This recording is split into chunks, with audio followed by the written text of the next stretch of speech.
From fires and floods to hurricanes and earthquakes, the worst can and does happen to dog owners all over the world. Just like you should have a plan in place for the humans in your family, you also need a disaster plan for your dog. Hello everyone, welcome back to my channel. In today's video, we are talking about emergency preparedness for dogs. Assess severe weather risks. It is impossible to be prepared for everything, but knowing which natural disasters are most likely to affect your area can help you plan for as many of them as possible. Once you understand the types of situations that can happen, it's easier to know what supplies to keep on hand. Prepare a dog first aid kit. Most emergencies require a first aid kit. This kit should include medical supplies, food and water, and anything else you may need to care for an injured dog. Pet Evacuation Checklist. Evacuations are stressful.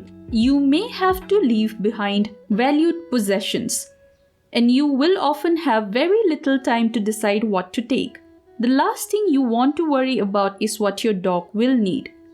Put together an evacuation checklist for pets ahead of time that covers the essentials. Make sure you and anyone who regularly watches your pet know where to find your dog's food, medications, medical records, leash, and crate. If for any reason you need to board your dogs, you will need proof of vaccinations, and in the rare case that your dog becomes lost, you will want all of their medical information on hand. Pet Evacuation Plan.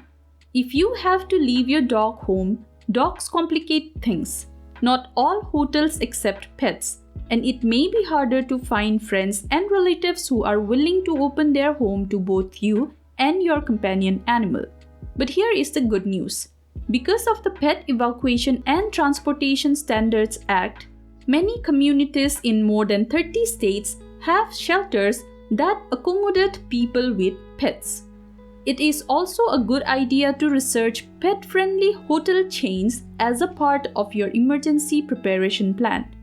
Just as important, consider crate training your dog. Crate-trained dogs can be accommodated more easily because they're comfortable with spending time in their crates. Stay up to date on dog vaccines and microchip information. Nothing shuts doors faster than failure to provide proof of vaccination records, especially for dangerous diseases. Keeping your pet up to date on vaccines offers protection from conditions such as rabies, distemper, or leptospirosis, while increasing the chance of being allowed into disaster relief shelters and kennels. Also, if you and your pet become separated, dogs with microchips are much more likely to be returned with their owner. You can even look into a collar with GPS technology for added peace of mind. Prepare your car for unexpected emergencies. If you are traveling with a dog, you may be faced with a disaster you're not prepared for.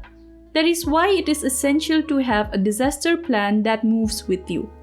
For dog owners, that means keeping a pet go bag in the car that includes a canine first aid kit, veterinary paperwork, pet food and water, contact information for your veterinarian, and a travel crate. Additional steps.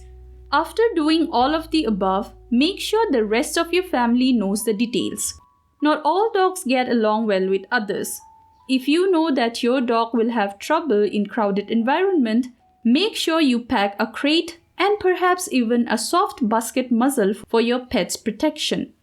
Medications can also pose complications. You'll need a cooler and ice on hand for meds that need to be refrigerated in case you lose power. Talk with your veterinarian about steps you can take to preserve the integrity of your dog's medication and what to do if it loses potency. Once you've established a plan, you should practice as much of it as possible. Most importantly, basic obedience will help ensure that your dog stays safe while also allowing you to focus on keeping your family together.